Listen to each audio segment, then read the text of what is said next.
What's going on, everybody? Jacob here, Miami Dolphins Syndicate. Happy Victory Monday. Happy Thanksgiving week. It's a great time. We got another football game this week on Friday against the Jets. But for now, these are the 5 things we learned in the victory over the Las Vegas Raiders. So, number one, talking a little bit negative before we get into the positive of the game, like I like to do when we win games. Focus on something that can be fixed. And I don't know if it's something that necessarily can be fixed, but we got another injury. Devon Achane re-injured the knee. He played very briefly in the first quarter of the game. It was reported that he took a hit on the knee, was landed on, and was more precautionary as to why he missed the remainder of the game. Reported on by Daniel Oyefusi. I hope I pronounced that right. Achane got landed on. It was a little painful. He was politicking to come back to the game. Head coach Mike McDaniel said that Achane injured the same knee he just came back from. Team got positive feedback from the training staff, but McDaniel wanted to be cautious given his rust, which makes sense. He's coming off of missing 5 weeks, 4 games, and the bye week. And we already kind of anticipated he was going to be slowly introduced back into the team. Now, we certainly expected him to get more coverage, more carries than we saw him get yesterday. But re-injuring that knee a little bit, especially on a short week coming against the Jets, and you're playing a Raiders team that, early in that game, you feel confident that you can beat the Raiders without Achane, and the touches he did have didn't really produce too much. So sorry for those guys that started him in fantasy football. Look, I did too. I made a video about you should start with Devon Achane in fantasy football. I started him. I used my own wisdom, and it came back to bite me. I mean, anytime there's a football game going on, people can get hurt at any moment. So that's just part of the game. But he did go down. He did get injured. We also saw Ramsey get hurt on that last play, but just landed on the football. Likelihood is there's nothing else wrong there. And as far as I'm aware, I did some research beforehand. We didn't come out of this with any other significant injury news. So that's a positive. It feels like every single game that we have somebody go down in some aspect. We're another week closer to getting Robert Hunt back. Probably still further down the line from Isaiah Wynn coming back, but that offensive line played decently well without them out there. Tua had mostly enough time, was only sacked 1 time. The ground game wasn't the greatest, but that was also not just the offensive line. You're missing your, at times your 1A in the ground game, only having a handful of carries. And then Raheem Mostert having 22 carries. He got pretty much the entire workload. So something to just keep your eye on. Devon Achane, his injury status throughout the week. I think he'll be fine. I think he'll be good to go against the Jets based off everything we see here so far. But just something to keep your eye on as the week plays out. Number 2, this is a very new type of win for this season for the Miami Dolphins. The Dolphins are very accustomed to either blowing teams out or putting up a lot of points in victories. That's something that I talked about on the video yesterday. And this was the lowest amount of points that we had in a win this season. We tied our lowest margin of victory, which was against the Patriots. Actually, excuse me, that's incorrect. It was against the Chargers week when we only won by 2 points. But outside of that, it was this week, and then that Patriots game week 2 only winning by 7 points. And it was nervous. I was nervous. It was nervy out there. It was nerve-wracking. And the Raiders had 3 drives with less than 6 minutes to go. Opportunity to put points up on the board. Either narrowing the deficit to 4. They attempted to go for it on 4th down twice. Did not get it. And then passing on the field goals. And then that turnover on the last real play of the game, sealing the win for the Dolphins. We aren't used to this as fans, having to kind of slug games out like this, rely on the defense. The offense wasn't making plays in the second half. We saw that turnover on the very first play of the second half, which is 2 home games in a row where you open up the second half with the first play turnover. Just really set the mood for that half, not able to get into the end zone in the entire half. Rely on Jason Sanders to extend the lead, which he did. Missed 1 field goal, but made it when it counted, and getting out there with a 7-point win, only 20-13. Look, it wasn't flashy. It wasn't as fun as games typically are. Watching this Dolphins offense, we expect to go in there, watch a circus, watch a fireworks show. You got the fastest team on surf, or whatever people want to call us. Tyreek Hill, Jalen Waddle, Devon Achane, even if he barely played, when you go out there, you get to watch this Miami Dolphins team, you expect that flashy, sexy product that we've been accustomed to this year. Even in games that we lose, we usually have that big play. Tyreek got chunk play after chunk play, but wasn't able to hit him over the top. His touchdown, he was in a swarm of defenders and just found a way to get out of it. And we relied on the defense. And the defense, something that I'm going to hit on a little bit later here. But a game that came down to the end, a game that we didn't expect to come down to the end. But when it mattered, the defense got stops, stepped up in a massive way, and we were able to win in a new way. That was, I see this as a positive thing, because so many people are talking about how we can only beat bad teams with this offense, and if the offense sputters, then we pretty much have nothing. Well, we saw the offense sputter in the second half, more specifically in the fourth quarter. Didn't see hardly anything from this offense in the fourth quarter, but the defense was able to step up, get stops, play a bit of smash mouth football, punch you in your face, make some huge stops, get some turnovers, and that's what led us to the victory. Number 3, I do want to say, though, this team is becoming increasingly Tyreek Hill dependent. So Tyreek Hill has been the best offensive skill position player in the NFL this year. We'll see A.J. Brown play tonight. It maybe has a chance to come close to what Tyreek Hill is doing, but 1,200 yards, 9 touchdowns, is on pace to still break the all-time receiving yards mark in the NFL, is clearly on pace to break his Dolphins receiving mark from last year, words cannot justify. I cannot simplify how good and how important he is to this team. I made a video weeks back saying that he is the team MVP on this team, not in terms of missing him or missing Tua. No, just with both of them on the field, he makes this offense go more than Tua makes this offense go. But I will say I'm a little concerned with how overly reliant we are on him. Waddle has not been involved as much this year. You go from 1,222 yards with Tyreek Hill to 577 yards from Jalen Waddle. Raheem Mostert having a very solid season, 691 yards, had another 88 yards on the ground yesterday. He's gotten the end zone a bunch, 11 rushing touchdowns, a few more in the receiving game. But it seems like whenever we are asked on offense to make a play, it is going to Tyreek Hill, which is by no means a bad thing. It is not a bad thing, but I do get concerned that if a team does figure out how to hold him in check, because the Raiders at times had him bracketed in almost like a triple team, where they don't know, is he going to just keep running towards the end zone? Is he going to cut into the middle? Is he going to cut to the out? Is he just going to stop on a dime? And oftentimes he found space in those triple teams. But there are going to be games where teams find a way to limit him and limit the big plays that this Miami Dolphins team makes in general, and that does concern me as to what is the next option. I've talked a few weeks now about how I want to see the team spread the ball around more, get the ball in the hands of multiple different playmakers, because that's the best way for this offense to run when the defense does not know where the ball is going to go on any particular play. That's why our pre-snap motion works so well. That's why the speed works so well. You have to worry about everybody at all times.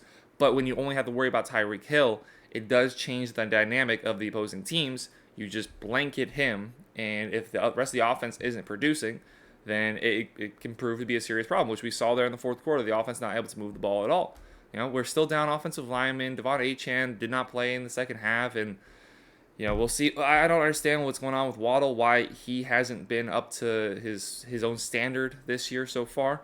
But that is something that I feel like we need to see change throughout the rest of the season if we want to have a serious threat once we get to the playoffs. Number 4, the narrative of this defense is completely changing. Now, earlier in the season, it was rightly just to question how this defense was looking. We look at that Chargers game, just narrowly come out with a victory, allow 34 points. We give up 48 points to the Buffalo Bills, allow 21 points to the Panthers, all really early in the game. Had us really wondering what was going wrong that day. The Eagles were able to pick up yards at will, but that was kind of the beginning of when we saw things just slightly change. And then in the last few weeks, last 3 games, 17, 14, and 13 points allowed. That game with the 14 was against the Kansas City Chiefs, in between Patriots and Raiders games. We are seeing this defense gel, and it makes sense. You're finally seeing them healthy. We're finally seeing, about as fully healthy as a squad as we could have out there. Getting Jalen Phillips back. He had 2 huge sacks, had an interception. Jalen Ramsey. I kind of buried the lead here. Jalen Ramsey was the most important player for the Miami Dolphins yesterday. Those 2 interceptions, key points in the game, key areas of the field. Obviously, no play bigger yesterday than that game-winning interception that he had in the end zone. Gave up his body to seal the game, hyping up the crowd. He had me nervous for a second that he was hurt. He had me nervous for a second that he didn't catch it, but both of those obviously ended up being okay. And he has been everything for this defense since coming back. 3 interceptions, only allowing 5 receptions on him. Also has a forced fumble. He is the best player on this defense. But we have seen now the talent across the team, and we've seen how they benefit each other. Xavier Howard had a few big open field tackles yesterday. That defensive line, we saw in the preseason, we saw in the training camp that the defensive line just had all the answers for our rushing offense. Now, was that the offensive line trying to get some cohesion? Was the rushing game trying to figure out what they wanted to do? Or was it the defensive line just being that good? Maybe a little bit of everything, but the defensive line just is that good, and they're now fully healthy. They have multiple options out wide. Obviously Jalen Phillips, Bradley Chubb, Emmanuel Ogbah, Andrew Van Ginkel. And then inside on the interior, you have a rotation of Raekwon Davis, Christian Wilkins, and Zach Zeeler. That interception that Jalen Phillips had, you have Christian Wilkins start on the inside and stunt to the outside, where he had a free rush at Aiden O'Connell.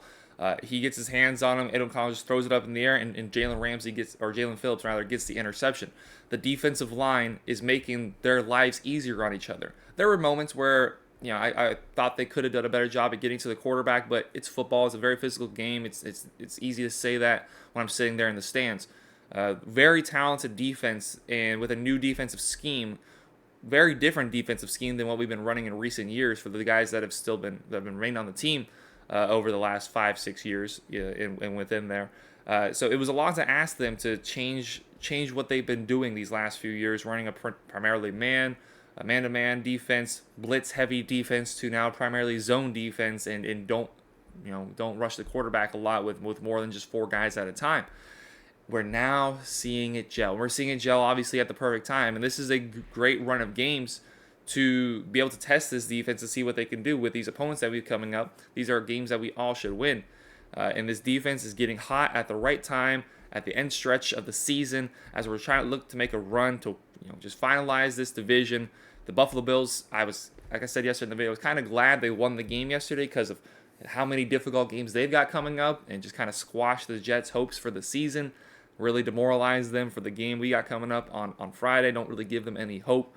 But I'm so thrilled with how this defense is played. Xavier Howard can play a little bit better, but on the other side, how Jalen Ramsey is playing, his dominance since he's come back, the defensive line being fully healthy, is a beautiful sight to see for this team. And finally, we got the first job done out of 5. We knew that coming into this stretch of games from the bye week. We had 5 games in a row that feel like the Miami Dolphins should win. Obviously opening with the Raiders, followed by the Jets on Black Friday, the Commanders, so two road games in a row, followed by the Tennessee Titans and the New York Jets at home. 5 games that the Miami Dolphins ideally come away 5-0.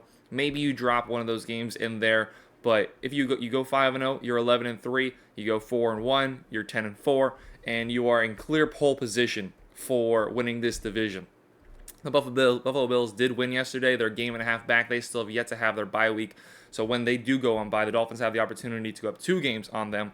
But they're now 3 games up on the Jets and 5 games up on the Patriots. Patriots, they're done. The Jets, they could linger around. If they beat us next week, then they're fully back in the mix, and maybe they bring Aaron Rodgers back. But if they lose next week, they're something around less than 1% chance of making the playoffs. We have to win next week. Have to win against the Commanders team that just lost to the Giants, made Tommy DeVito look like a Pro Bowl quarterback.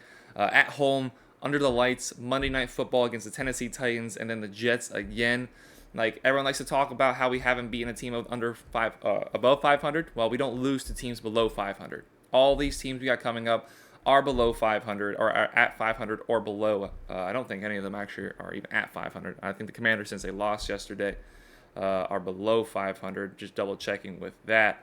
They are indeed. They're 4-7. So we have a stretch of not good football teams coming up here. We got the job done first against probably the grittiest of the teams, probably the best of the teams. A team that fired their coach and have been coming out since then on fire. Won 2 games in a row, destroyed the Giants, narrowly beat the Jets last week. But a team that is full with drive, full with passion, and full with desire to win football games. Even if there's not a light at the end of the tunnel for this year, this is a team that is trying to compete every single down in every single game. We got probably the most difficult task out of the way. The Jets have a very good defense, so we'll see how that affects us, especially going up to New York next week. But these next 4 games, I feel like, are must-win games. And if we come out of this 4-game stretch undefeated, let's say the Bills go undefeated up until 3 games left in the season. We have a 2-game advantage at minimum if we go undefeated up until the Cowboys game. We have a 2-game advantage at minimum before the Cowboys, Ravens, and Bills. That means we just need to win, ideally, I think, just 1 game of those to clinch that playoff spot. I don't know how the tiebreakers go down, but we'll call it just 1 game with how things stand currently. And then you've won the division, first division crown since the late 2000s. It'd be the first time I've seen the Dolphins play a home playoff game, because I'll actually be there probably, fingers crossed. But I'm super excited how this team is playing. Again, everything I just listed. The defense is playing fantastic. We won a game that a very different nature than what we've seen so far this season.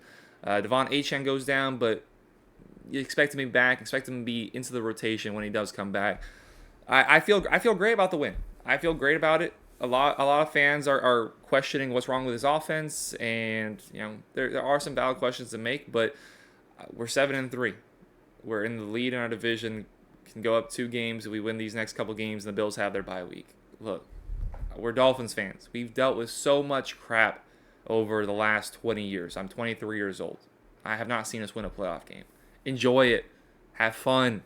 I know that's counter culture for what everyone loves to complain. Everyone loves to find the problem.